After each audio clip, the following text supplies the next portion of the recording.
Assalamualaikum warahmatullahi wabarakatuh. Para penonton yang dihormati sekalian, bertemu lagi dalam ruangan 30 bisikan isteri. Sekarang ni bisikan hati isteri yang ke-17. Wahai suamiku, laksanakan tanggungjawab kebapaanmu secara optimum. Secara setinggi-tingginya.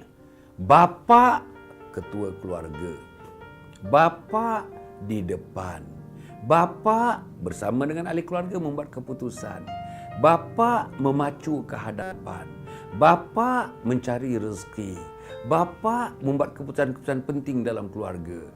Bapa perlu dihormati dan bapa perlu juga menghormati. Bapa sentiasa berada dalam lingkungan keluarga untuk menentukan keluarga kita berfungsi dengan sebaik-baiknya. Bapa tidak meninggalkan keluarga. Bapa tidak mengabaikan keluarga. Bapa tidak menjauhkan diri daripada keluarga.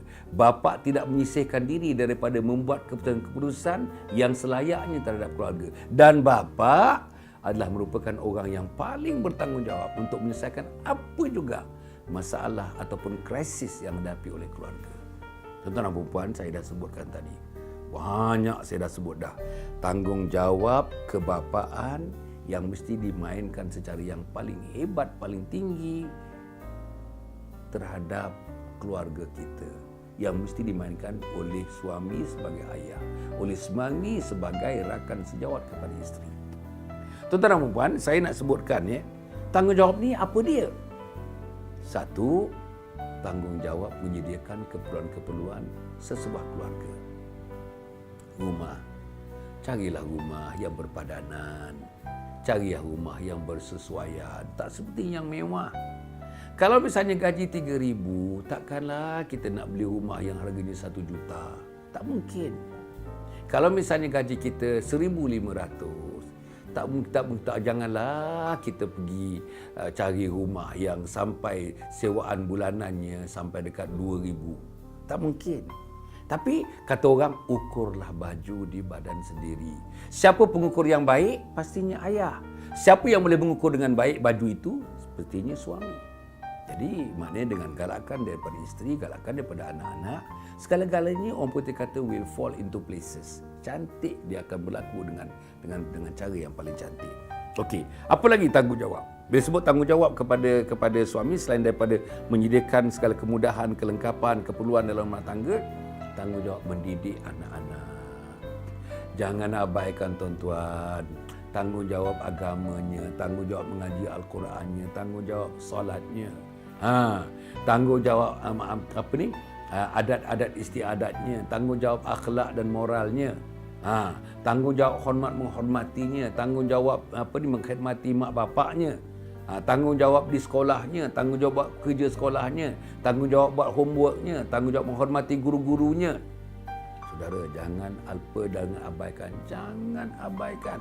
Paling tidaknya tanya kepada isteri kita, tanya kepada anak kita, macam mana sekolah tadi, macam mana matematik, macam mana pelajaran agama, Al-Quran sudah sampai di mana, macam mana ustaz tadi, kena pukul kat sekolah ke tidak, kan semalam yang ayah suruh melancar tu, dah lancar ke belum?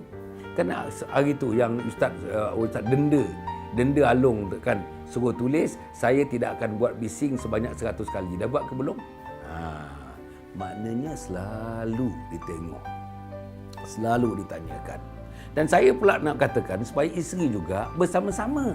Janganlah bila ayah tanya, alah abang tu asal si tanya jemu budak tu bang. Tak boleh. Isteri sama-sama mengakurkan. Isteri sama-sama mengiyakan. Isteri sama-sama reinforce apa yang dibuat oleh suami, asalkan apa yang dibuat oleh suami itu memandu kepada kebaikan. Enforce dia, perkuatkan dia, perkokohkan dia, pertajamkan fikiran dia. Kan inilah yang patut dilakukan sebagai seorang isteri. Tapi apapun, Tanggungjawab ketiga bagi suami. Ingat tadi tanggungjawab pertama rumah tangga, keperluan dan sebagainya. Tanggungjawab yang kedua ialah mendidik keluarga. Tanggungjawab yang ketiga tuan-tuan dan puan tidak lain dan tidak bukan menentukan rumah tangga kita ni sihat batinnya, sihat zahirnya, sihat batinnya. Sihat. Sihat dalamnya, sihat luarnya. Isteri kita sihat dalamnya, sihat luarnya. Sihat perkataannya, sihat tutur bahasanya, sihat laku perbuatannya, sihat roh jiwanya, sihat hatinya. Sihat artinya tanggungjawab yang keempat ialah suami sebagai ketua pada suami menentukan supaya dalam rumah tangga kita isteri dan anak-anak tidak mengamalkan terus-menerus sifat-sifat mazmumah. Apa sifat-sifat mazmumah? Sifat-sifat yang keji. Kan, buat kotor sifat yang keji, tak ikut peraturan mak bapak sifat yang keji, tak pergi sekolah sifat yang keji, tuang sekolah sifat yang keji, tuang tuition sifat yang keji, tak hormati mak bapak sifat yang keji, tak makan bersama sifat yang keji, kan, meleceh-lecehkan makanan yang dimasak oleh mak bapak, sifat mak-mak sifat yang keji, tak menghargai jasa mak sifat yang keji, kan, terlalu meminta-minta sifat yang keji, tak bersyukur sifat yang keji. Ini suami sebagai ketua keluarga harus berlatih anak-anak menggugurkan sifat-sifat mazmumah dan menambah hari-hari sifat-sifat mahmudah. Apa sifat-sifat mahmudah? Lawan kepada sifat mazmumah yang baik, yang positif itu adalah sifat-sifat mahmudah.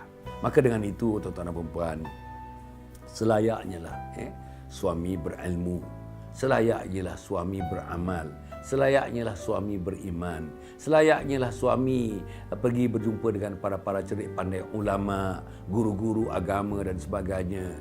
Selayaknya lah suami-suami membandingkan keluarga-keluarga yang lain, pimpinan-pimpinan keluarga yang lain itu. Bagaimana mereka berjaya memimpin anak-anak, bagaimana mereka berjaya memimpin isteri mereka, bagaimana mereka berjaya menjadikan keluarga mereka keluarga pilihan. Bukan kita dapati keputusan bagus-bagus, peperiksaan UPSR 5A semua anaknya, PMR 8A semua anaknya, SPM 10A1 semua anaknya. Ini adalah perkara-perkara yang insya-Allah dengan izin Allah Subhanahu Wa Taala dapat diterapkan dalam keluarga kita. Mudah-mudahan keluarga tuan-tuan dan puan-puan, isteri dan suami dan anak-anak diberkati oleh Allah Subhanahu Wa Taala. Wassalamualaikum warahmatullahi wabarakatuh.